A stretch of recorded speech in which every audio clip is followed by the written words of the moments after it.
Hello, good evening बच्चों। आज हम पढ़ेंगे क्लास 10 की इकोनॉमिक्स के अध्याय 2 के बारे में। इसमें बताया गया है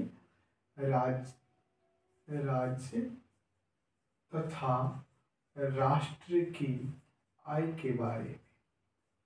राष्ट्र की आय के बारे में बताया गया है। आज हम इन्हीं के बारे में जानेंगे एक एक करके। क्या क्या है, राज्य की आय क्या है और राष्ट्र की आय क्या है। राज्य हम अपने बिहार के संदर्भ में पढ़ेंगे कि बिहार में जो राष्ट्र की आय है, बिहार में यानी जो आय है कैसी है, कितनी है, उनके बारे में जानेंगे। आज हम सबसे पहले जानते हैं कि ये आय क्या होता है। आय क्या होता है?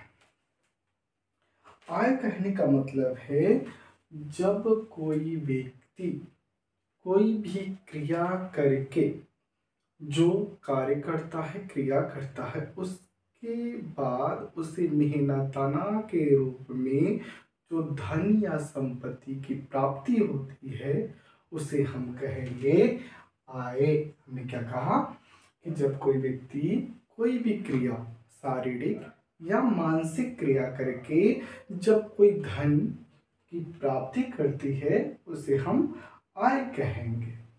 क्लियर?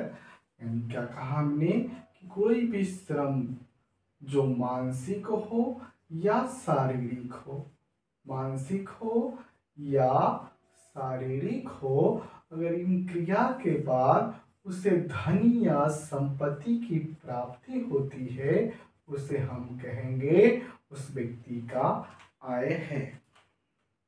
क्लियर? जब हम आय जानेंगे उसके बाद हम जानेंगे कि ये राष्ट्रीय आय क्या है। उसके बाद जानेंगे हम लोग राष्ट्रीय आय के बारे में। राष्ट्रीय आय किसी भी एक वर्ष में यदि पूरे वर्ष भर में जो भी भौतिक या अभौतिक रूप से वस्तु का जो उत्पादन या सेवा का उत्पादन का कुल मौद्रिक रूप हो, हम क्या कहते हैं? राष्ट्रीय आय कहते हैं। क्लियर? क्या कहा हमने? राष्ट्रीय आय किसी एक वर्ष में भौतिक या अभौतिक रूप से कुल वस्तु या हो सेवा। भौतिक क्या हो जाएगा हमारे पास? वस्तु हो जाएगा, अभौतिक हो जाएगा सेवा के रूप में। अगर इनका कुल उत्पादन मौद्रिक रूप में हम जोड़ लें वो हमारा क्या हो जाएगा? राष्ट्रीय आय हो जाएगा। राष्ट्रीय आय का धारणा अगर हम देखें कि राष्ट्रीय आय की क्या क्या धारणाएं हैं जिससे हम राष्ट्रीय आय की गणना करते हैं। राष्ट्रीय आय की गणना धारणा हम 3 प्रकार की है, पहली, दूसरी, तीसरी। पहले हम कहेंगे सकल घरेलू उत्पाद। सकल घरेलू उत्पाद। उसी तरह हमारा दूसरा है कुल या सकल घरेलू उत्पाद, घरेलू उत्पाद। उसी तरह हमारा तीसरा है सकल घरेलू, हमारा है शुद्ध सकल घरेलू उत्पाद। ये 3 धारणाएं हैं जिससे हम राष्ट्रीय आय की गणना करते हैं। क्लियर? क्या कहा? सकल घरेलू उत्पाद हम किसे कहेंगे? अगर कहे सकल घरेलू उत्पाद किसे कहते हैं तो हम कहेंगे किसी एक क्षेत्र में या राष्ट्र में या देश में, किसी क्षेत्र, राष्ट्र या देश में कुल उत्पादित वस्तु या सेवा, कुल उत्पादित वस्तु या सेवा का जो मौद्रिक मूल्य होगा एक वर्ष के अंदर में उसे हम कहेंगे सकल घरेलू उत्पाद। उसी तरह आ गया हमारा कुल सकल घरेलू उत्पाद। इसमें भी क्या है? एक वर्ष में, किसी एक वर्ष में कुल वस्तु या सेवा का उत्पादन, कुल वस्तु या सेवा का उत्पादन।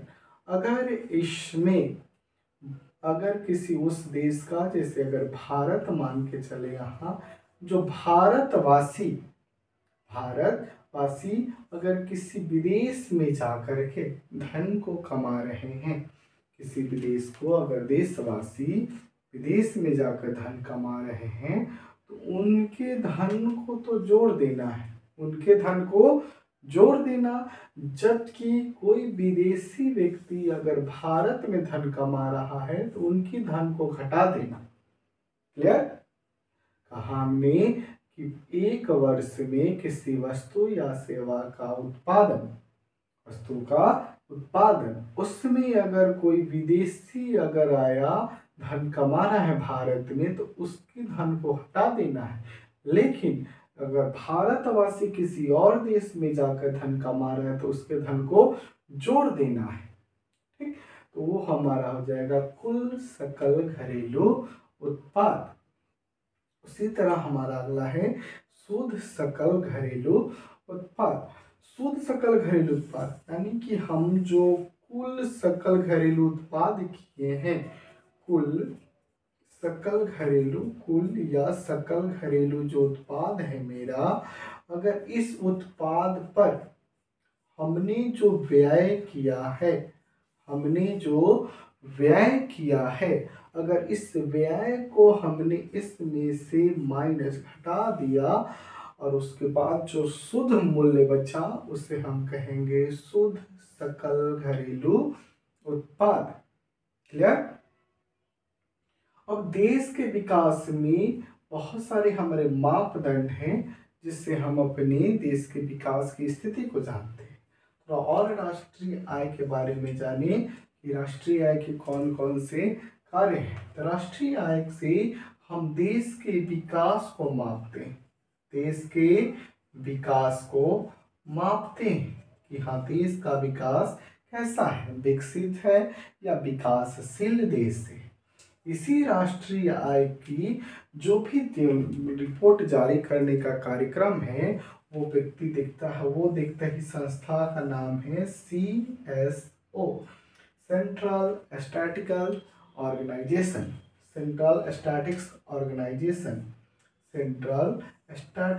ऑर्गेनाइजेशन। ये संस्था जो है, इस संस्था भारतीय के राष्ट्रीय आय की जो भी प्रकाशित रिपोर्ट है करना, उस सब जारी इसी का काम है करना। क्लियर?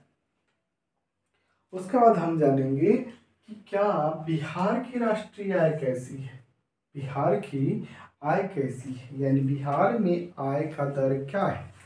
थोड़ा सा आ जाए, बिहार के संदर्भ में जानेंगे कि बिहार का आय कैसा है। बिहार में जब राष्ट्रीय आय 2009 में प्रकाशित किया गया था, उसमें बताया गया था कि बिहार जो है एक बिहार तो गैस गरीब देश की श्रेणी, बिहार एक गरीब राज्य की श्रेणी में है ही, और बिहार को उस समय उड़ीसा के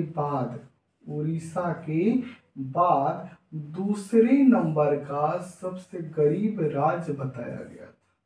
दूसरे नंबर का सबसे गरीब राज्य बताया गया था किसे? बिहार को।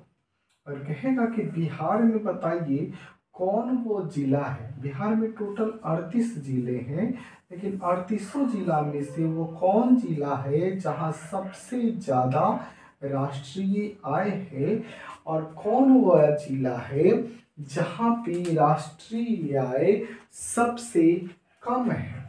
हमारे पास 2 जिला है। सबसे ज़्यादा जहाँ पे आय है वो है पटना, और जबकि सबसे कम जहाँ पे आय है वो है हमारा शिवहर। क्लियर?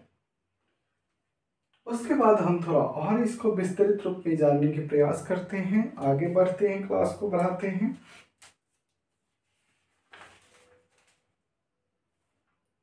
अब हम जानेंगे बच्चों कि किस प्रकार से हमारी जो प्रति व्यक्ति आय इसे हम मिटाएंगे अब लिखेंगे प्रति व्यक्ति आय। प्रति व्यक्ति आय के बारे में जानेंगे। प्रति व्यक्ति आय क्या है?